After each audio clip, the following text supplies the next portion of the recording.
So good afternoon, everyone, once again. Um, my name is Elsie Christine, and welcome to this meeting organized by Health Prize, University of Nairobi. We are so glad that you have been able to join us this afternoon. Apologies for if you hear any background noise from my side. There are some constructions going on. I hope it won't interfere with this. And then secondly, I'd want to inform everyone that this meeting is being recorded. So be aware of that.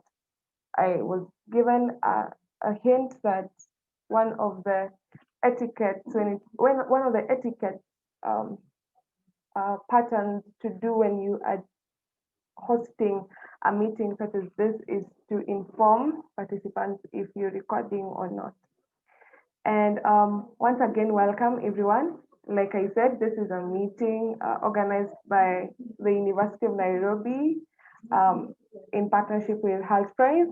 And I'll be your part facilitator for the day. And I'd like us to start with a word of prayer. Let's pray.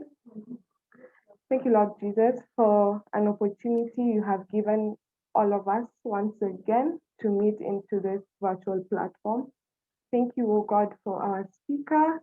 We thank you for our facilitator, and we thank you, O King of Glory, for the knowledge that they are going to impart on us.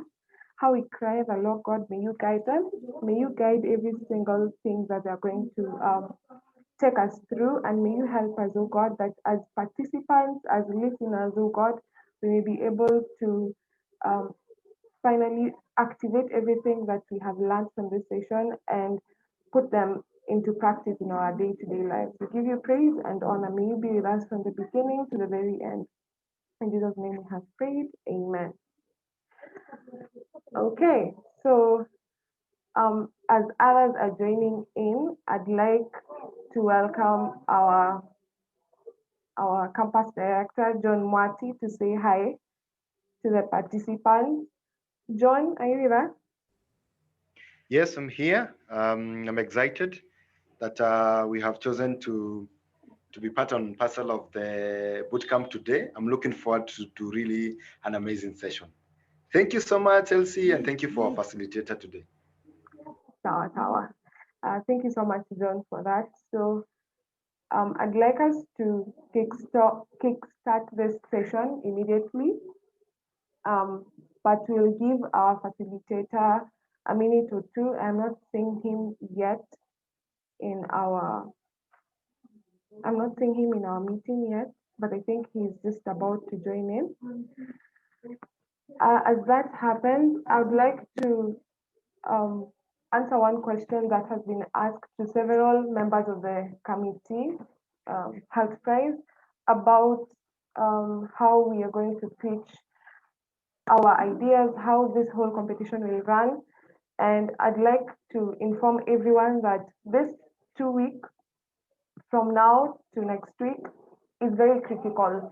We will be having boot camps showing how you expected to present your work, especially because it will be on this virtual platform for every participant. So make sure you join in and learn what is expected of you, how you're going to coordinate with your fellow group members when it comes to presentation of your work, and also how you're going to get your results immediately the after your presentation. We have so many teams, so I think it will be we have so many teams, and so many teams will actually be dropped.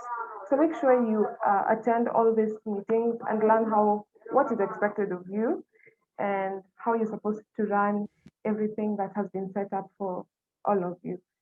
So I'd like to ask if Hemi Cornell, are you with us? Have you joined? Okay, so I think Hemi will join us later on. I'd like to take this opportunity to welcome our speaker of the day because he has been here from, I think, for 25 thereabout. He has been here with us. He is a really good timekeeper. That is something we have observed already. So our speaker for today is Mr. Enos Weswa, and Mr. Enos Weswa was in Strathmore University, joined Strathmore University Incubation Center in 2012 as a startup consultant, where he has mentored, he has trained, and he has coached over 150 startups in various fields through the startup programs like Safaricom Upwiz Challenge, the Strathmore Waterloo Agribusiness Challenge, the World Bank Megawatt Challenge, Standard Chartered Women in Tech, Pangea Accelerator, and Safaricom Foundation Tech for Good, among others. He is currently working with the UK government and the British High Commission on the Go Global Africa 2019 Tech Hub network in Kenya. We could not have a better speaker for this session. He has the knowledge and expertise on what we need to learn today. And today we are covering idea validation. So Mr. Enos Weswa, karibu sana. The floor is yours.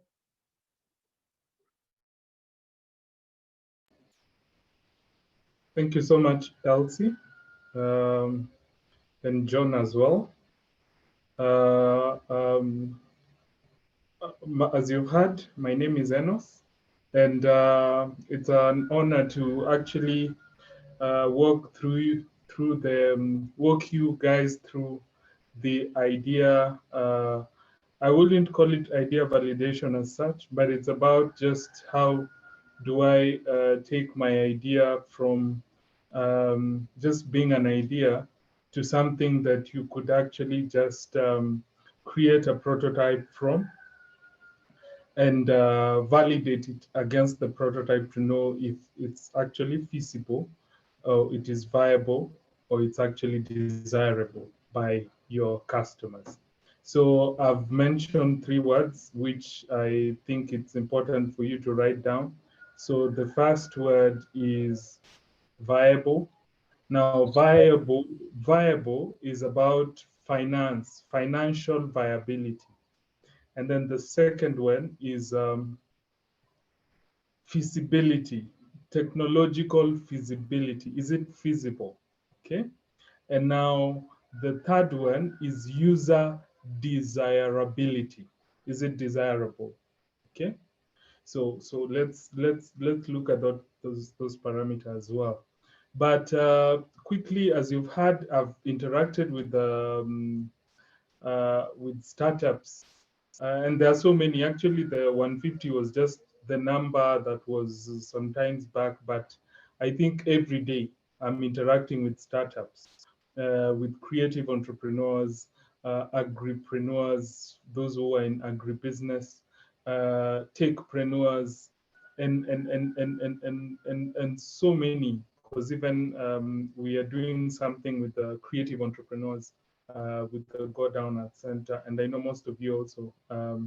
So as you think about your domain, it's important to understand that everyone goes through almost the same cycle of events where you have the idea, you get the aha moment, and once you get the idea, a lot of work goes through really translating the idea into a business that you could actually get money from. And that is very key because there are 2 terms that I will use even as we think of ideas. One is creativity and another one is innovation. I don't know if you guys know the definition of those 2, but your idea is part of a creative process, okay? Your idea is part of a creative process. And what makes your idea creative is not the uniqueness. And the uniqueness is part of it, but there's one thing that probably I would want you to write because it forms the basis of what we are going to talk about. That word is called value. So creativity is coming up with new ideas that have value. They could be original, they could be borrowed, they could be unique in some sense, but without the idea of value, then they are not creative. And I'll give you an example. If we decide today to be creating circular doors because they're unique in the sense that they're not the normal rectangular doors, and someone gets hit while getting into the house, does that makes it creative? That's the sort of question you need to ask yourself. Does that make it creative? So the part of value in your idea is what we want to focus on. The part of value is so crucial for you to translate that idea into a business, because that's where it starts. Innovation is another term, and innovation is about really exploiting your creativity or commercializing your creativity. So how do you commercialize it? In other words, how do you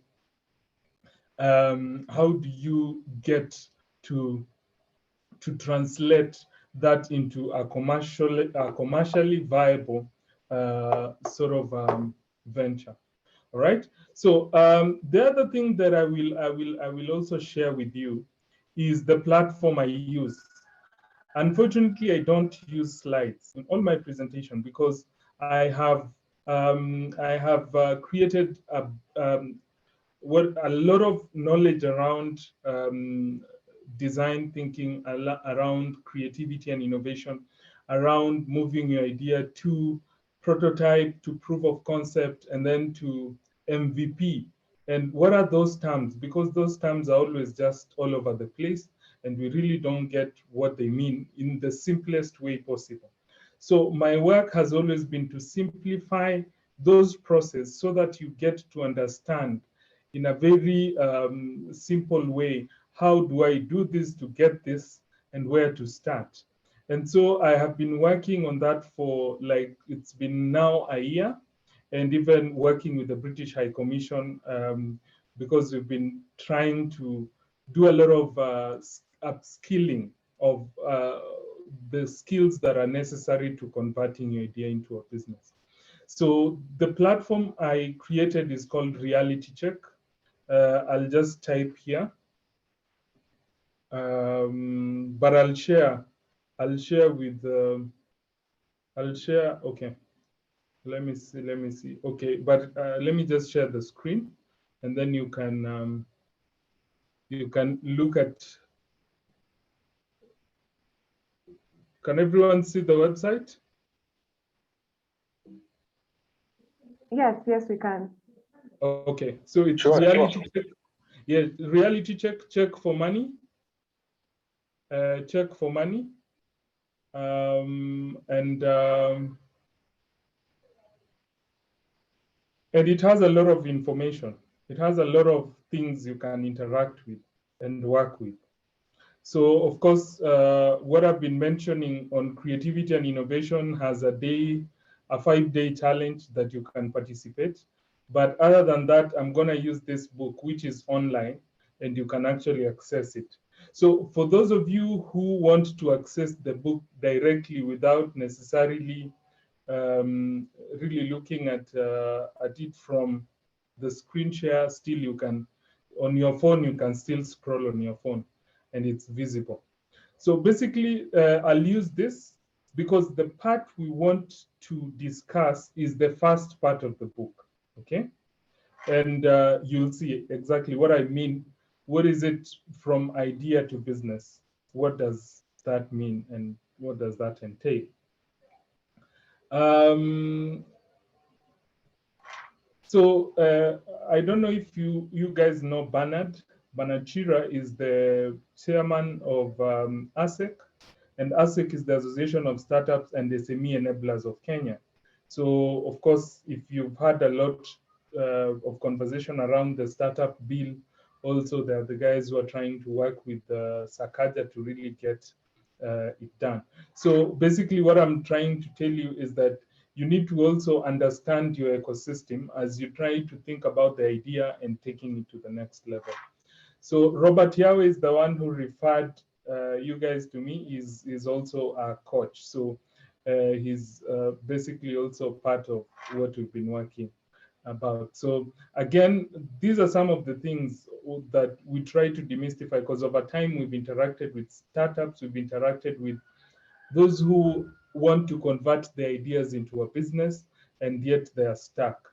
But also there's an important aspect of really understanding that uh,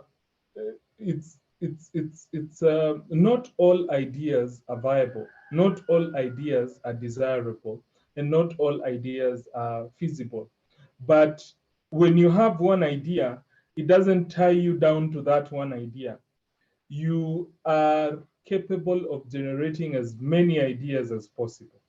So idea generation is something that we have as human beings, especially when we are faced with challenges, when we are faced with problems. And that brings me to the fact that how do you start generating ideas? That's the one question. If you miss, then your ideas most of the time will be not desirable. But whenever you're fixed, whenever you're in a fixed, or whenever you go through challenges and ask yourself, is there an easier way of doing this? Is there a way you can that can get rid of this problem that I'm facing? And that is the point to start.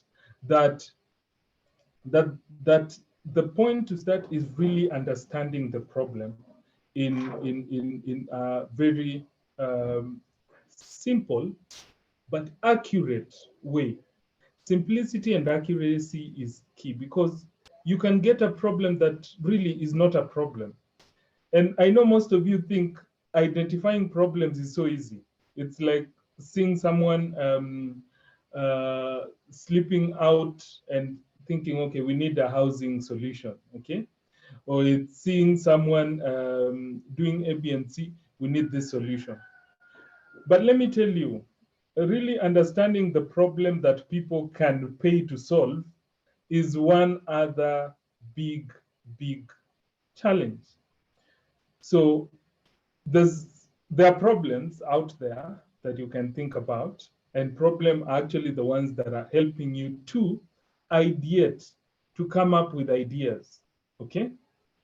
Now, I'll just give you an example of a problem and see how we might actually think that we know the problem, yet we don't. There's this young man who went to live with the uncle in the city. And where the uncle lived, there was a railway line. So whenever the train passes, it used to make a lot of noise. Okay? It used to make a lot of noise. So this young man asked the uncle, how do you survive living in such a place where there's constant noise from the train? And the uncle told him, just live here for 1 more month and you will hear nothing. Okay? So imagine this guy becomes like, you know what? I am the most creative guy around, and decide within the first 1 week, he still hears the challenges, still hears the noise, and decide, let me come up with a solution. I think this area around this place, there are about 20, or rather, let's say even there are about 50 homesteads that that have to face that problem. Let me create an inexpensive solution and take it to them. So the guy decides, I'm going to import padding for the wall from China, and he assembles it at home and decides to go to the next neighbor. And he knocks and asks them, hi guys, I know you've been suffering a lot. Now I have a solution for you. Think with me, what would be the answer? They'd ask him, what problem are you talking about? I think that is quite interesting. Why? Because the uncle mentioned most of those people, if they have lived there for 1 month, it's no longer their problem.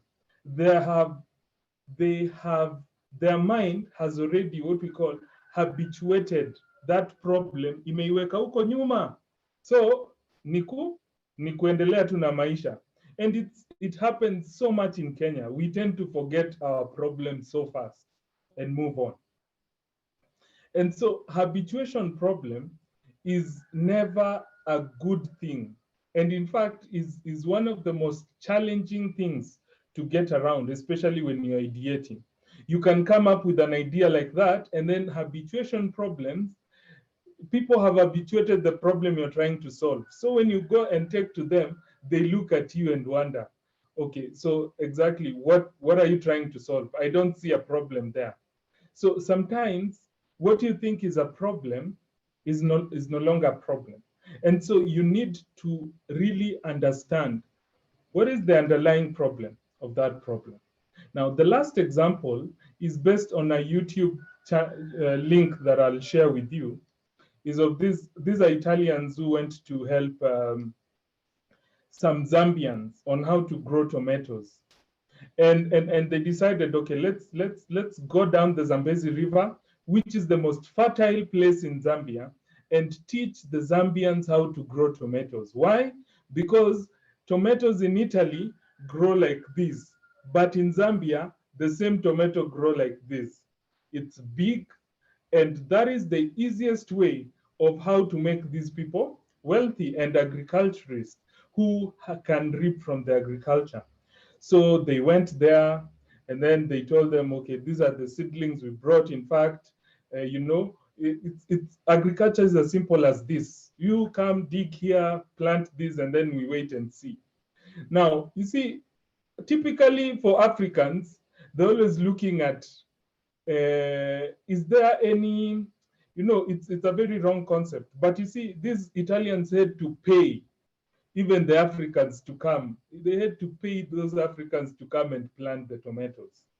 That was quite interesting. But you see, to them, they'd already assumed the Africans are lazy. Africans wanataka msaada. So without giving them money, they won't go and plant. All right, so the tomatoes grew well. And now, a few weeks to harvesting, 100 hippos came out of the Zambezi River and ate everything. And the Italians were, what? Why wouldn't you have told us that it is not okay to plant here? And then they said, you never asked. That's why we are not farmers. It's so easy to assume that if I'm next to a farm, I need to be a farmer. Or if I'm next to something, I need to be something. And the simple way of how we decide that all ideas or all solutions seem to be like apps, especially with our generation, where everything else, every solution looks like an app. But it is important for you to go back to the drawing board and ask yourself exactly what is the underlying challenge? What is the reason behind what they do and how they do what they do? Because that is very key. And of course, I've told you the first conversation we're going to have is just simply design thinking, where you actually have to solve. You see, when you're trying to solve, you have to identify a valid customer problem. Okay? And that is key. Really, identifying, it looks like a very tiny thing, but it's very important. Because again, there was this group of NGOs and donors who came and decided that women in a particular village in Africa, they were walking for like 2 kilometers to go and fetch water. And so they decided to sink borehole next to their homestead so that they don't walk. Now, these women, after the borehole was sunk and the donor left, they continued walking for the 2 kilometers. And whenever the donor said that I'm coming, they used to actually stick around so that they show that they're using the borehole. But you see, what happened is that these women were not walking for the 2 kilometers to go fetch water. They were walking for 2 kilometers to actually have mushene, to have a conversation, to engage with other women in the other village. And that was the center place or the meeting place with no interference that they were meeting. So you need to understand what is the motivation, what is the desire, and the motivation is key. So motivation is a key word that you need to write. What motivates them to do what they do? Okay. So having said that, this is the format that I always use in my training. So you're either at your stage, you're at the idea stage where you have to ideate. But I've taken you back to really understand it's important to think problems, to think opportunities before you actually start ideating. Because you'll end up ideating something that someone will think, okay, fine, that is a solution. Your family and friends, only your family and friends can actually buy, not the rest of the people. Okay. So having done that, of course, that's just a timetable. Now, I'll try and change some things here, but at least to give it perspective, you ideate because you want to ideate solutions, right? You just don't ideate because it's fun to ideate or because it's fun to come up with ideas. No, it takes time and it takes effort. So you have to ideate when you know, of course, it is a solution to a problem. So, of course, I've just listed in Kenya the things that are getting some traction and money. Is something to do with fintech, agri-tech, logistics, e-commerce, health tech, green tech, software as a service, SAS, and also we have edtech. So those are some of the things that we've seen that are coming up. But now it's important to also understand what we call the value point, or the area of ideation. You want to ideate. Do you want to ideate when it comes to is it a home appliance? Is it an energy solution? Do you want to ideate in? So the sector is key to really understand. Do you want to ideate when it comes to clean technology? Or is it construction? Or is it consulting? Is it design? Is it digital marketing? Or is it e-commerce? Is it education? Is it energy? Is it entertainment? So once you really know that this is what I'm dealing with, then you'll understand the kind of problems they're talking about. Now, they usually say ideation is usually not controlled. And I agree. Sometimes you have ideas when you're showering, or you have ideas when you're just waking up. And so it's important whenever you have ideas, you just take a step back and say it could be a good idea, but the idea, what is the take a few steps back and ask yourself, what is the sector that this idea represent? And then when you do that, then now you can work backwards and validate if that idea will work. Because here we are talking about idea validation. So it's the middle of the night, you're playing FIFA, and then all of a sudden something comes in your mind and you decide, okay, fine. I think I would create something in sport betting that is very interesting. Okay, so it's in sports and it involves betting. So what is that? So you have to take steps back and understand, why do people bet, and why do they? Where are these people, and how many are they? So basically, after you do that, then we get now to that phase of really unpacking that whole, what we call a sort of unstructured thinking, where it just came out of nowhere. you had this brilliant idea. So let's give it some sort of, it's not a framework. It doesn't limit you to think. It just gives you perspective of things the way they are, so that you don't create solution based on a habituation problem, or you don't underscore the fact why people really need that problem. People really need that solution. So of course, that's the definition of design thinking. But what exactly is design thinking? Design thinking is to take you back to really understand the motivation behind why these people would want your solution, okay? Before even now embarking on deciding to, okay, idea is in your head, but when you move it, it becomes some sort of what we call a prototype. So let's say, for instance, if it's a solution in beauty, and say you're starting a wig that is inexpensive. So when you decide that, and you already know how the process works, you have to go back and say, what is the motivation of people buying wigs, and what is the motivation of them thinking that there's actually, or rather, what would be what we call the value drivers for them, because motivation represent value drivers. Okay. Now, in other words, you are trying to get the narrative from the customer or from the users to help you build what you're supposed to build.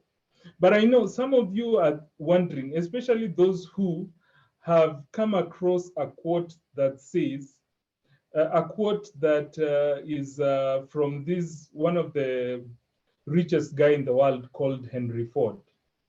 And Henry Ford, before he started his, we know him for creating what we call a manufacturing plant for cars. Now, Henry Ford said, if I would have asked people what they wanted or what they needed, those same people would have told us we need a faster horse, because they have no idea what a car looks like. Okay? So they would have said we need a faster horse, because they actually understand, to them is about horses. They have never seen a car. So if he would have relied on them, he would never have created, he would never have ideated, he would never have created a car. So you don't let customers tell you what they need. But you see, what I'm telling you is actually you going to customers and telling them what they need. But here's the twist. Henry Ford, to an extent, he lied to us. Why? Because he said they would have said they needed faster horses. But he actually picked the word faster. And after picking the word faster, he ignored the horse. And that is what he was supposed to tell us. He was supposed to tell us, whenever customer tell you their challenges, they are not pointing you at the solution. They are pointing at the features the solutions need to have. Okay? That is very key. They're not telling you we want a car, but they're telling you we want to move faster. So so whenever you're going back to the customers, you're not telling them, I want a wig that is yellow or green or something of the sort, but they're telling you we want to be different. Okay, we want to look different. We want to and if they're concerned about their pocket, they'll tell you we want a much affordable wig. We want something close to the Brazilian hair, but it's not exactly the Brazilian hair because it's expensive. So again, you actually pick. They're not saying you give us A, because to you, you're the one who has the capacity to think of new things, to think of better things, to think of better ways. But customers are not in that position. You're the one who is in that position. But you see, you can create, he would have created a car that would not be used by anyone. If they were looking for were not looking for a faster way of moving, imagine how many people would have gone to a car. They would still be using horses right now, right? And that's why faster becomes so key and not the horse. And that is what you need to do. So when you go, step number one is actually to understand the steps. These are the steps. So step number one is what we call the empathize. What is empathy? Empathy basically is empathy is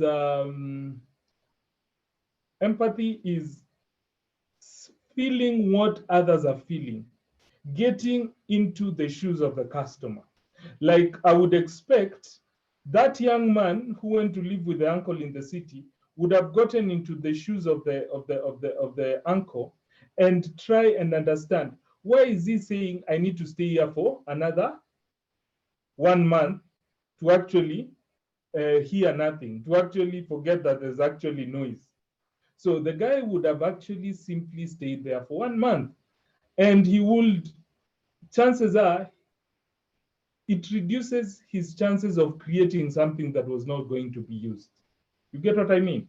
So him going to live with the uncle and staying for 1 month, that means he's actually getting into the shoes of the uncle. And what that means is what we call diving deeper into those into that space. So we have instances where you can simply observe the behavior pattern, or you can actually interact with the customers to really understand what is their pain. Now, this is a breather or a break. It's a quote. What job is your solution? Let's just say the idea you're trying to come up with. Imagine the ideas to be a job. So it is either hired or fired. So will it be hired or will it be fired? And who is in a better place to say that is the user or the customer. Okay. So let's move on.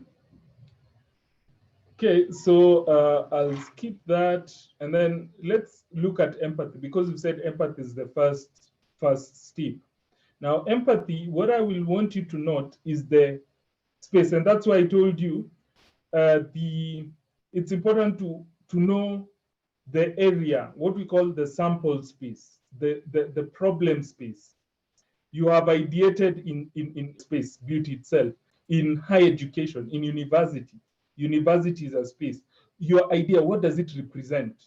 Does it represent financial markets? Does it represent art, interior design? So when you pick that, then you now ask your question relating to that specific area. And your question is not for customer to tell you, we need a big painting, or we need soft furnishing, we need cushion, we need A, B, and C. It's not to give you the solution, because you are the one who's ideating. Customers are to give you the pain points. We are taking so long on the queues, okay? Customers didn't ask Safaricom, we need M-Pesa. Safaricom actually figured out that we were using Securico. We used to get money, and Securico, that was the guys of G4S. So you're using G4S to send money, so you wrap it in very many newspapers, and then you tell them to take it to Nairobi so it will take 3 days, and there's no confirmation that you've received anything until you walk to the G4S station. And so those are the pain points. So it's very inconvenient, very long process, very insecure. So they say those are the things that will inform our next product on how people can send money. But they leverage on what they had. They leverage on the technology and the connectivity. Okay? So that is key. So what we call value drivers or value topics are the ones to guide the process of how am I going to understand if this is a viable idea or not. Okay, So there's something called problem solution fit. I told you solution is not technology. Solution is not a product. Okay? Solution is a way. It's actually intangible. Okay? Solution is a way of canceling the problem. Imagine you bring a solution and then you cancel the problem. So if the problem was taking longer, what cancels that long? Okay, the problem is it's not portable. It's so huge we cannot carry it. What cancels it? So what cancels it is making it smaller. Okay, so making it smaller is not a product. Now, representing that making it smaller is when you now create the product. Okay, so your idea has to have the kind of what we call value drivers, the ones that are answering those questions of reliability. I've told you what we are picking from the customer is the verb, not the noun. The verb here, the noun here is the horse. So if you pick the horse, you will try and imagine how the horse can be faster and you will fail. But if you pick faster and now let your brain now start ideating on what faster alternative do we have, then you will work it out. So the car,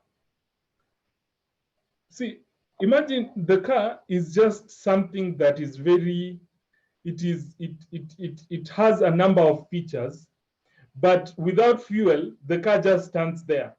So I want to picture a product as a car without fuel, okay? So it is any other thing, it's useless. But when you put in it, when you package the thing of faster, then it solves the problem of the customer. I don't know if you're getting it. So whenever you're creating, whenever you're ideating, the words that will mean a break or make of that idea are the verbs given out by the customer. Things like easy to use, convenient, flexibility. Those are the only things that breathe life to that idea. Otherwise, if you just come up with an idea with those, without those words, then it is dead. It is like a car without fuel. So the one thing you need to understand from what we call the product solution fit, then we go to what we call need value fit. If you go to, I'll just go to quickly, I'll rush to the course. I don't know if I've logged in, but this is one of those tiny, it's a 5-step kind of a course that you can quickly get to understand what do I mean by, yeah. So I don't know if I've logged in. Okay, I need to log in. So sign up with Google.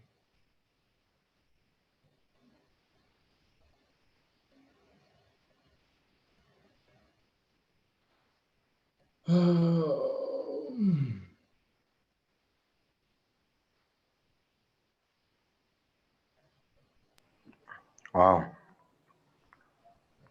That's yeah. So you can quickly get started. This is for free. So let's look at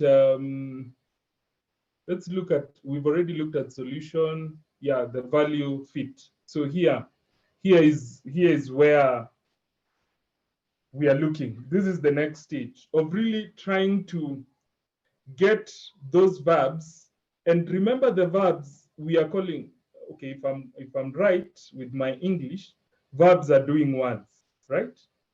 Are they? Okay.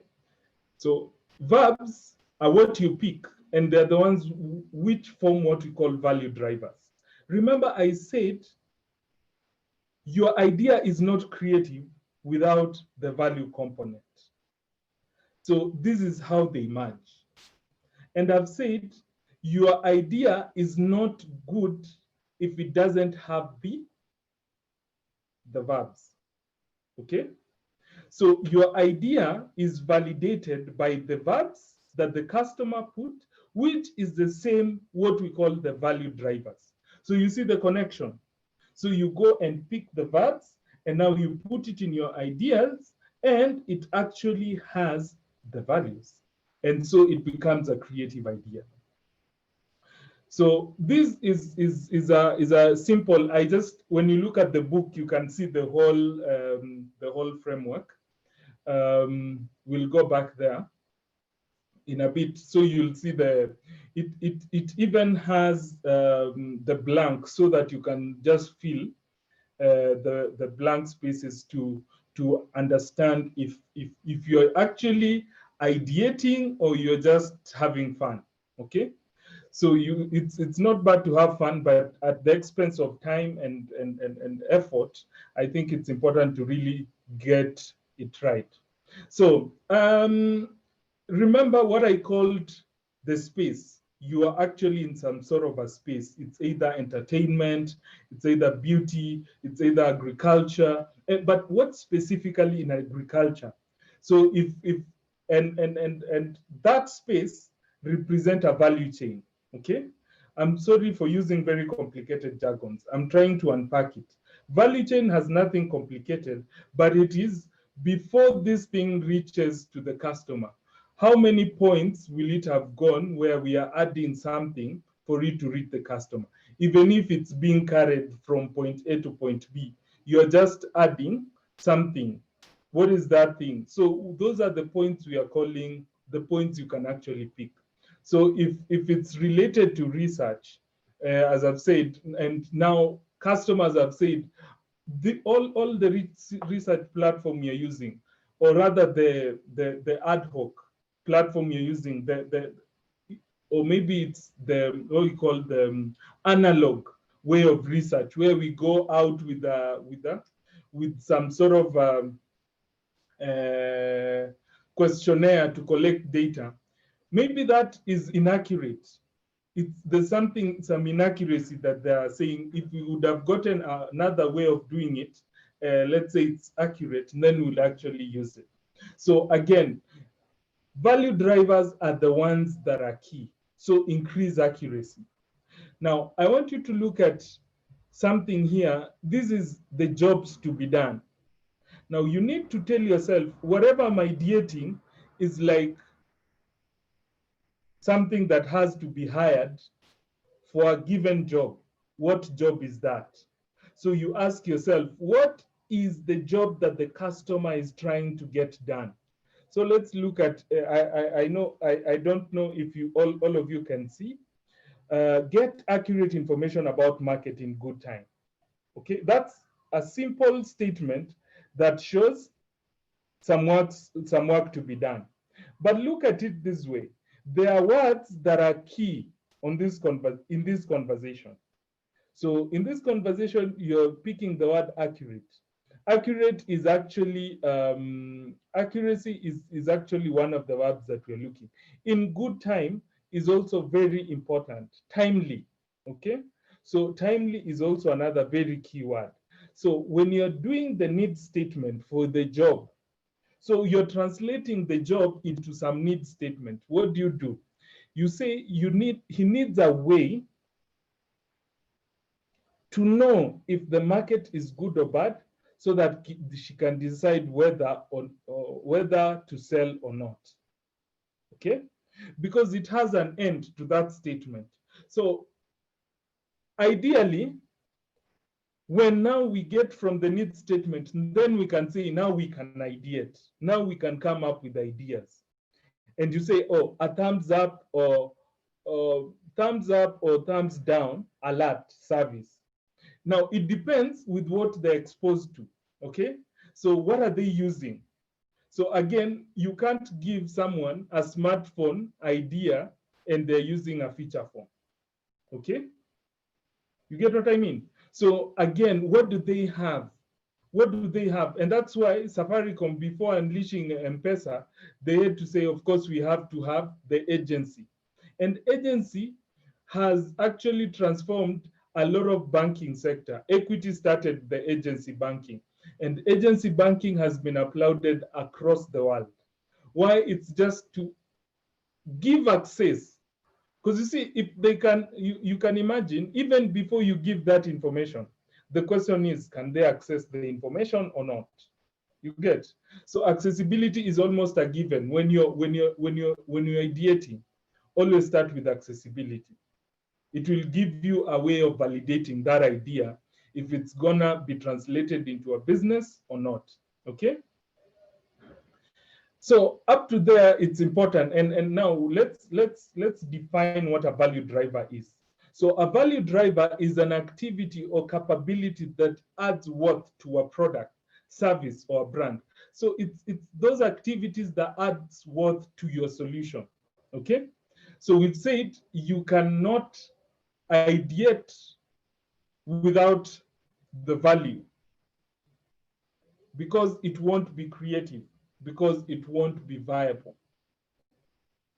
So that is key. Okay, this is another representation, what you offer and what they need. So you have to go to the space A, not C or B. Because if you go to B, then what means you're wasting your time, because what they don't need and what you're charging for, or what you're giving them that they don't need. Okay. The other one is C, where money left on the table is what they need and you don't have.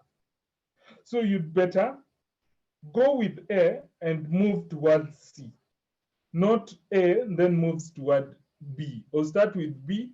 It's important to really start with A. So that's where it fits. You always fit the need to the need. All of you can participate in those steps if you want. And I've also heard that part of what I do for more than 5 organizations, including the C4D lab, is to help those startups create their pitches so that they can get funding. So I am actually a pitch presentation coach. So another short course, if it will help you, will be also in something, just give me a minute. I go to,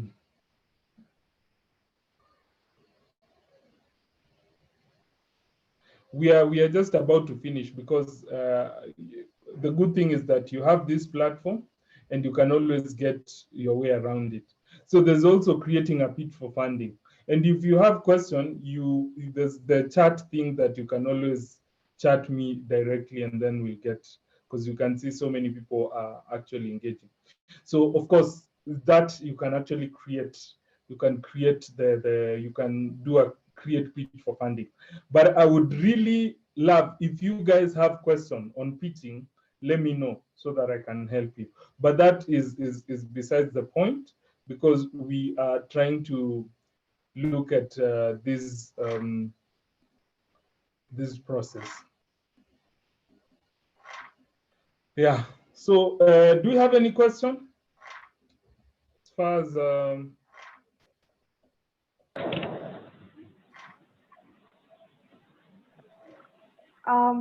Thank you so much, Mr. Weswa, for that wonderful and insightful session we've had. I have picked out so many things, but the most, what I would say is outstanding from this session is the 3 major points you talked about.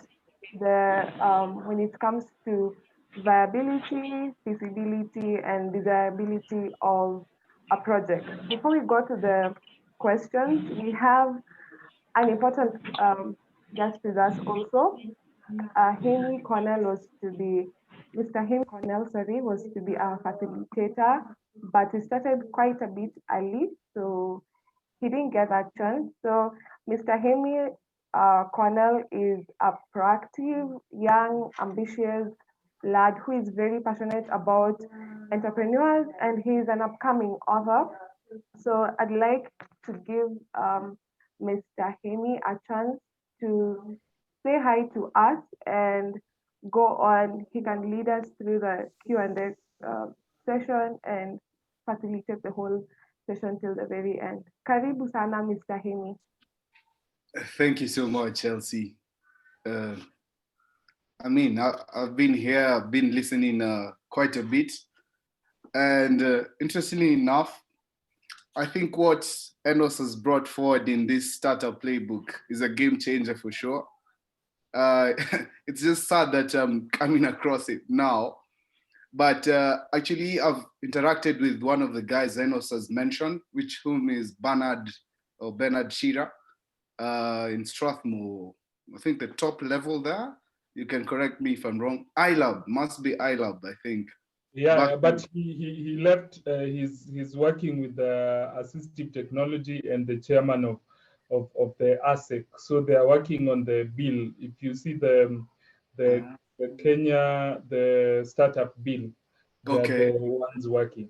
But basically for Bernard, he always tasked me to develop very interesting courses. So I'm also developing courses for where he is now for assistive technology. So basically what I do is actually to simplify and have a very help startups have a mental picture of what they need to do to actually to get where they're supposed to get. So yeah, Bernard is senior when it comes to the startup space. Yes, he's actually very up there, yes. Interesting. Wow, good to know. So we work together, and he's also in the platform. He's one of the main mentor. Yeah. Okay. Yes. Interesting. Yeah. I've also been noting down some of the things you've been said. I like the 2 or 3 stories you give. And I hope people digested what was being talked about. I can see here most guys in the chat are asking obviously the main question. We've all seen how this startup playbook is, and the question everyone's asking is how can people get it? How can they get one of the playbooks as well? Because I think it's very informative, and then it's very simple from how I see it. Now, just the same way I was telling you, when you're creating a product, the one process that you need to have is to get through something called a prototype, and then something called proof of concept, and then MVP. Okay. So this book is I was supposed to have printed it, but I never printed it. I just wanted to test and see how many people will interact with and get a feel of what we have uncovered. For this book has been written in like 10 years of interacting, of coaching, of mentoring, it's evolved. So to an extent, there was, in fact, when Bernard saw this, he said we need to launch it and we need to print it. So it will come your way as soon as probably we get funding for it to be printed for startups. But also we are trying to see, because I'm refining it every day, and feedback from startups has been quite important and good, because I know we could actually help in terms of really getting our startups to start thinking of how to grow business, as opposed to how to just do a hustle for a day and now move to the next thing that is making money. Because you will actually be hopping here and there, trying tenders, trying these and calling yourself a startup. No, but we are looking at, can you create a mind of growth? Because it's possible, because you just need to endure for a bit, be consistent, understand how the market is, understand the very simple things that I've told you. Does it have a value need fit? And try, because even there's something on digital marketing, but eventually when you get out of there, then we'll be talking about exponential growth. So it is not a kiosk you're starting. It is actually what we call exponential business. The other day, yesterday, we had a very long conversation with someone on Twitter, and I think I have networks that are quite interesting. So Tony Omwanza, Dr. Tony Omwanza, used to be the head of C4D Lab at University of Nairobi. He's now the head of Kenya, the Kenyan Innovation Agency. Now, Kenya Innovation Agency is the one that has been tasked to be the one big body for running startups. So it's quite interesting because this guy mentioned something about an SME and startups and say the one person we need to go and beg is Equity Bank so that they can actually fund startups. But bank don't fund startups. Bank, they're looking at risk and startups are high risk. But there's so many ways of going through. Sometimes even if you're given money, it kills you. Because we think by being given money, it's success. But you'll be given money and you'll buy a car and you'll forget about your business. So, or you'll be given money and you will buy machines and have a post office and no money will be generated by your post office. So we also understand that you need to be at a particular stage for money to make sense, okay? And that is why we are saying that this narrative has to continue, this narrative of really understanding what level are you and what is the input you need to get to the next level. So I think the book will be available. The conversation is always available on Twitter, on LinkedIn. In fact, we have so many conversations also on LinkedIn about the same, and also on this platform. So it's for me, I'm really excited actually to talk to anyone who would want to. Sometimes I get so busy, but it doesn't mean I will ignore you. It means that there are things you can do that can capture my attention. Like you say, okay, fine, I have managed to get to proof of concept. What is the next level? If it's connecting you to an accelerator program where you can win some grant or money, is the same thing. That's the space where we sit in. So the book will actually find a way to see how can we also get the book and try and use the book, because it will have version A, version 1, version 2, version 3, and then we'll narrow down to now the spaces. Can we have version for techs? Can we have version for agribusiness? So that at the end of the day, we are talking about something that will sort your journey as a, because it is actually a journey. It is not like Hal's event. These events are quite key, but building a startup is not an event. So when you go to an event like Hal's will help you move to the next level as you continue with your journey.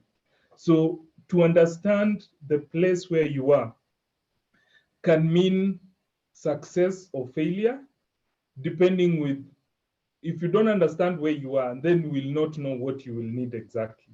So it's important to understand, okay, I'm at idea stage. What exactly do I need in idea stage? I'm at proof of concept MVP stage. What do I need? And that's why we designed the book to actually show the different stages, and so that you can have that. Yes. Okay, thank you for that. I think that's very comprehensive. I can see also someone is asking whether you guys help startups as far as copywriting ideas and innovations are concerned. Let's say someone comes to you with, this idea or innovation. Can they be helped to maybe patent it or, get an IP or something like that? No, it's quite interesting because Again, where I sit, like I was rushing, I was actually worried that I'll miss this session because I was with a team at the Go Down at Center, what we call the creative entrepreneurship. Now, creative guys are the ones who have a lot of copyright because they're either creating music, they're either creating designs, they're either creating so many things. So a lot of, they have copyright center. They have a copyright team that actually helps in copywriting.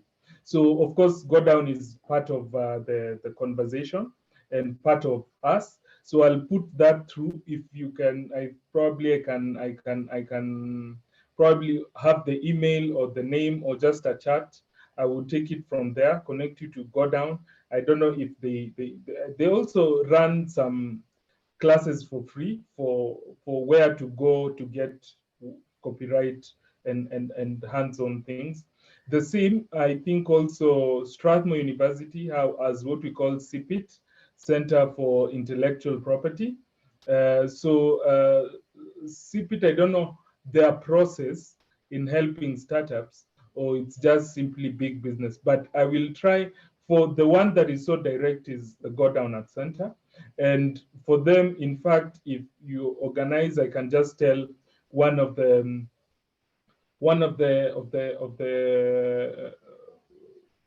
lady in charge to actually throw something on this platform on how to guide you to get these things done, the hands-on things that you can quickly do.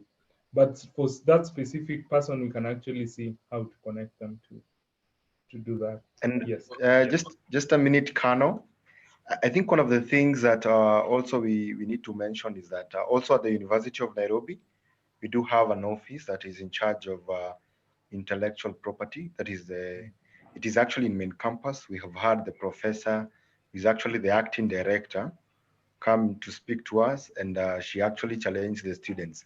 If you have an idea and you feel it's actually something that you'd want to patent, something that you'd want to ensure that it has all the issues of a legal framework as far as copyright is concerned, you can always reach out to the committee that is leading the Health Prize Challenge, and I know that you'll be guided in an absolute manner. okay. I think that's clear. All right. Thank you so much about that. Yeah. Okay, thank you for that. You've gotten both options. So whoever was asking that, I hope you can follow it up as well. So Yeah. there are two more questions I can see, and then we have Juliet who has a question as well. She's raising her hand. So I don't know. Do we let Juliet in first, or do we handle the two questions first? No, we can. I've seen several hands. Also, Mary. So what we can do is let's tackle the two hands and then go to the Nini, and then we just. I'll try and also be brief. Okay, so we'll start with Juliet. Thank you so much. So hi everybody, thank you Mr. Westwa for this impactful session.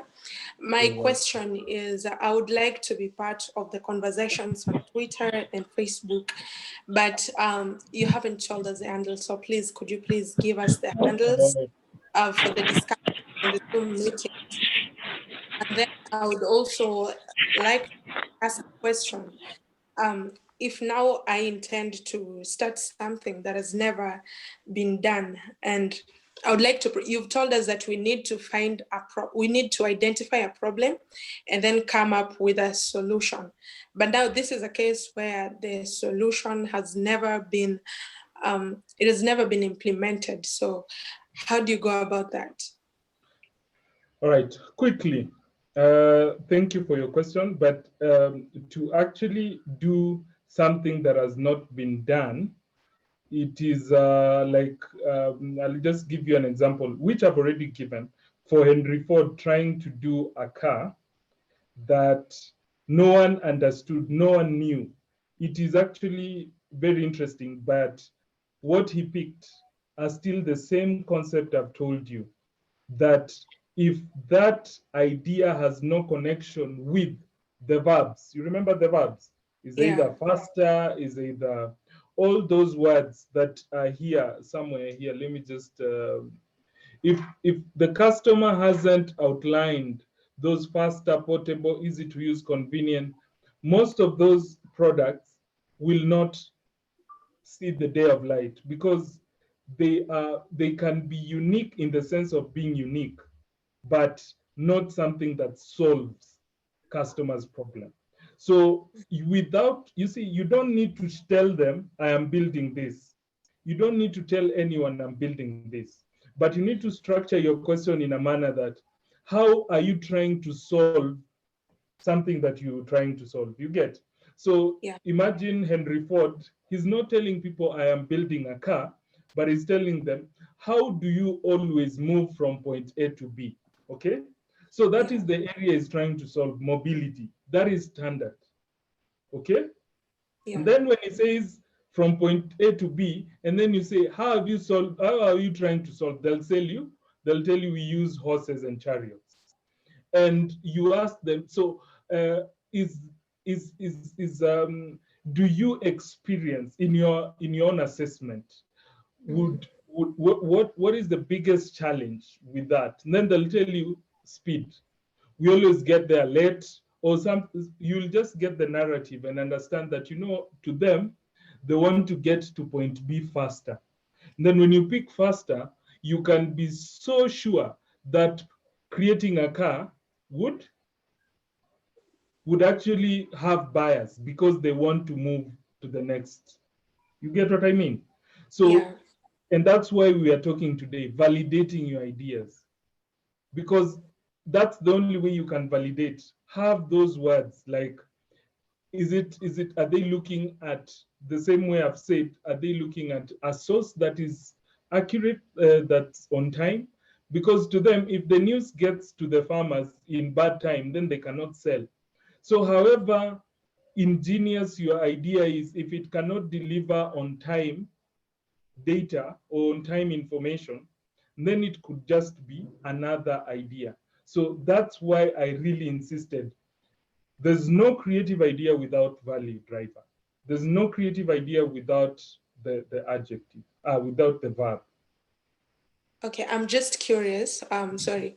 So if I have my idea, is it part of your job to maybe go through it and advise me on what I need to change or what I need to improve in an attempt to find a solution to the problem that I've already identified? Now, this is a case where I already have the concept. Okay. So if you have the concept, if it's an idea that you feel it's very unique and it's important, my advice would be, you can either copyright it or patent it. If you don't have the resources, you can get John and Hemi to help you, as well as also get. So after that point, then you can now come and we look at it retrogressively and go back and say, so what are the kind of experiments you need to run? Because that's why we all have this lab. But basically, most people don't understand that labs are supposed to be labs the way they are, like we are testing corona. So if it doesn't turn out to be positive, then it means we need to take a course of action. So basically, we'll put the idea into that lab system and see, okay, fine. What are some of the experiments that we need to run to really know that this is the best idea to pick? And then now, after that, we now have maker spaces. If it's something that physically needs to be prototyped, then we see, do we have resources to help you do the prototype? So that are some of the things that work. But before we go to the prototype, we need to establish that, there's some valid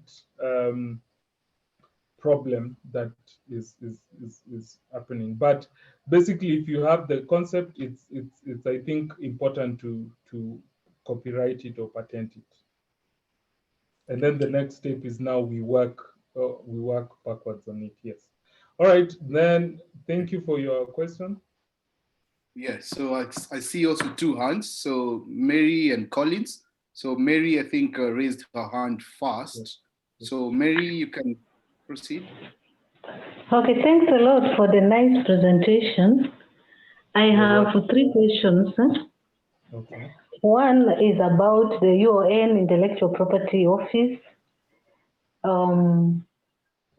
My question is, when I pass through the university to patent my work, how much percentage is the school taking? Because for postgraduate, I know that if you pass through them to patent the work you have researched on, it just becomes a university property. And then the question is, why will I patent such? Why can't I wait and graduate and it becomes my own property? Question number 2, so I would really want to know, now this one we're doing, some of us are undergraduate, some of us are joining a group that we are not actually registered in that program, so you have an idea that is quite different from what you are researching. So I would like to know, if I'm passing through the university to get the intellectual property, just how much percentage is the university interested in? I think we need to know that. Then number 2 is the issue most of us have is always to put the idea in the box. It's very easy for students in engineering group to put the idea in the box, but when you meet some of us in science and art, yes, we have the idea, but how do we put it in the box? How do we make it a prototype? That becomes a challenge for us, and we end up dying there. So if you can really help us on how, not just we need to do prototype, but how can I make it a prototype? Okay. Okay. Then my last question is, what of those of us who are in this, going to participate in this HALT competition, we are on an idea stage, we don't have a prototype, and we are going to compete with people who are not only on prototype level, but they are actually in practice. So how are they going to balance charging that? Okay. Because if somebody is in the market, really surely has an upper hand than somebody like me who is a startup, and we know how difficult startups are. Thank you. All right. I will answer the last question about copywriting it, patenting it with the University of Nairobi.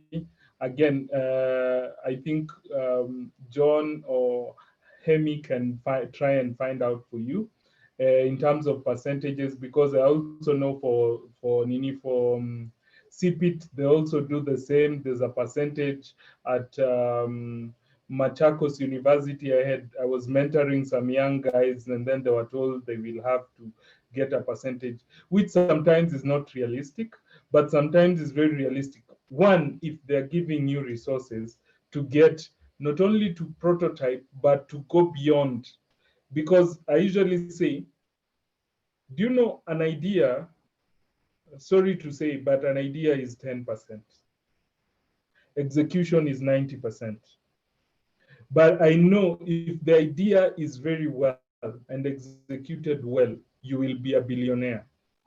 If the idea is nice and executed poorly, you will not even be a millionaire. But if the idea is bad and executed well, you can actually be a millionaire. I don't know if you get that, but that is very interesting.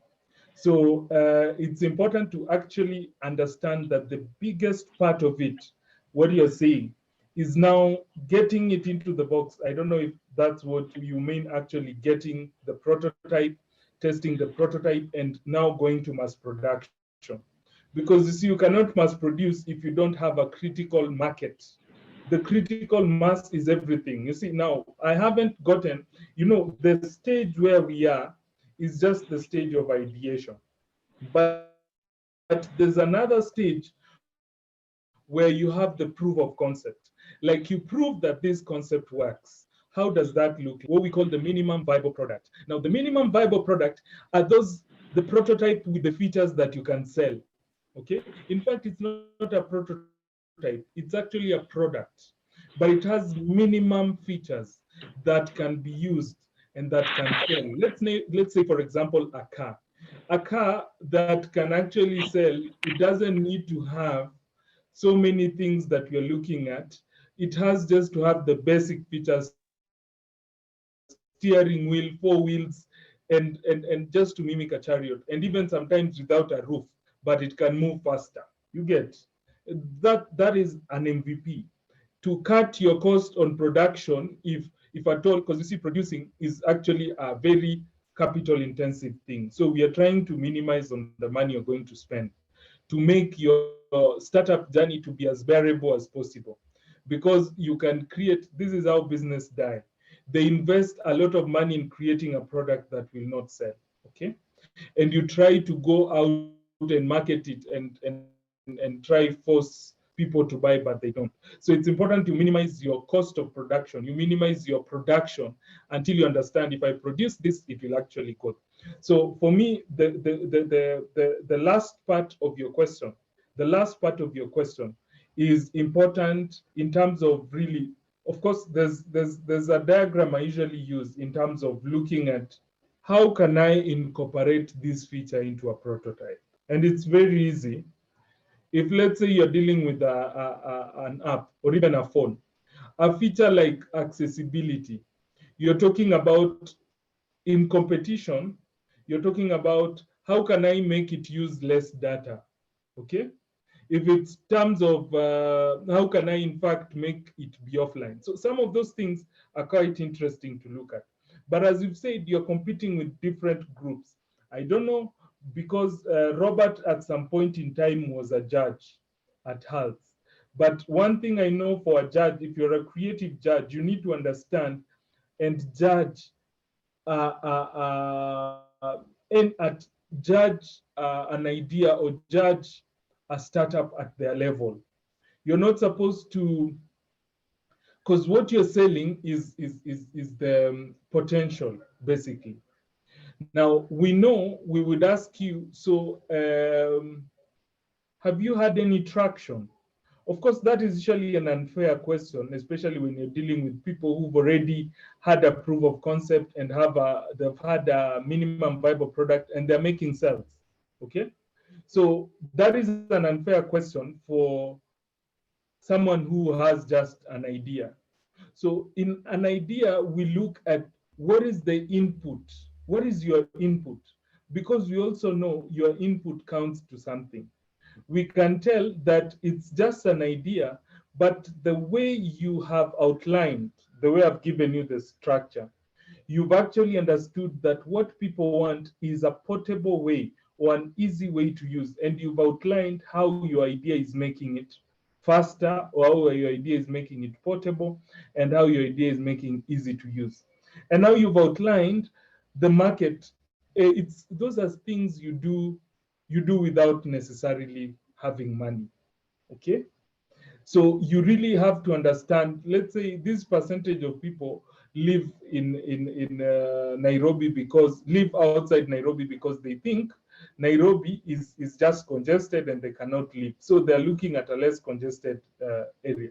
So of course, problems are the ones that are making people behave the way they behave. And you can only pick, you can actually pick a collective need. What I mean by a collective need is like customer A has the same need as customer B, and it's collective, so it forms what we call a critical mass. And your critical mass can be 50, can be 100, can be 20, depending with how much you're going to sell to make it viable. So some of those, how you articulate such, trust you me, there are judges who will decide to go with the idea stage because you actually know what you're doing and how you are going to navigate through that. There's also a slide called milestone. Now, milestone are the things that you're supposed to do at whatever stage to show that, you know, I need to build my case on this. Any presentation, any business presentation is a case as to why you need to be given the wherever investment. So that case is built on you trying to, it's just like research. So research is about really getting a number of people to prove your theory right or wrong. So you're proving your idea right or wrong, and you're proving you're running experiment using your idea, using your prototype, and using all that. So I tend to think there has to be categorization to actually achieve a valuable process. If HALTs are looking at really impacting on the students in terms of the ideas and all that, there's a way of categorizing as opposed to just having everyone in the same slate, but also in terms of the judging should be done in a manner not for, it's like my idea competing with Tesla. It doesn't make sense. Or my idea competing with what are they called?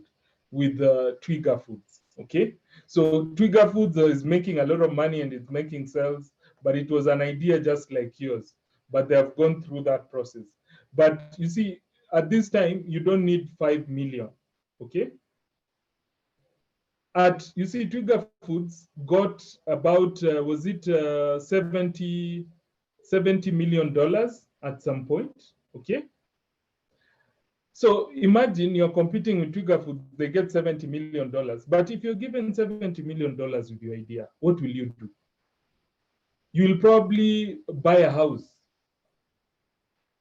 And I'm telling you that because the reality, we also know the reality. So your idea doesn't need a lot of money. And that's why when you're competing, you're saying, is it what do you need? Okay. Can you tell us what you need to move to the next level? So don't tell us I need 30 million.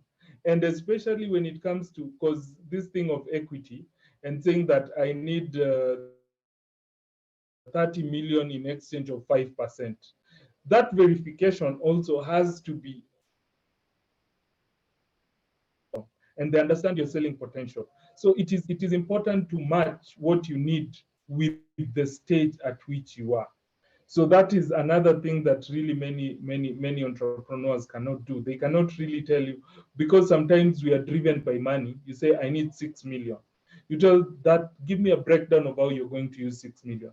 I'm going to buy an office. I'm going to buy furniture. No, those things don't bring money. We need to see money getting into product development or rather product design.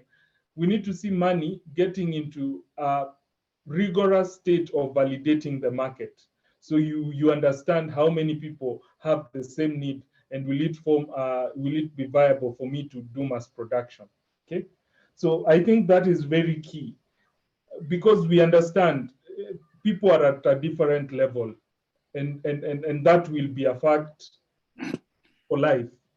But now how we deal with those things, with those ideas at different level is very different, because the need of someone at growth stage is so different from the need someone at idea stage. So I don't know what the prices are, but when I'm dealing with anything, it's about what do you need to move to the next level? Probably you need a partnership. Probably you need someone, you need gearbox to do something, to create a prototype for you. Yeah, so. Okay, so I hope, Mary, you've been answered on that. As for the percentage UN takes, Mabruk suggests it's about 30%, but that can be confirmed. John might answer that. So we have 2 questions. Maybe we can wrap up with this. So Collins, are you ready with your question? And then we'll have John's friend, for the final question, perhaps.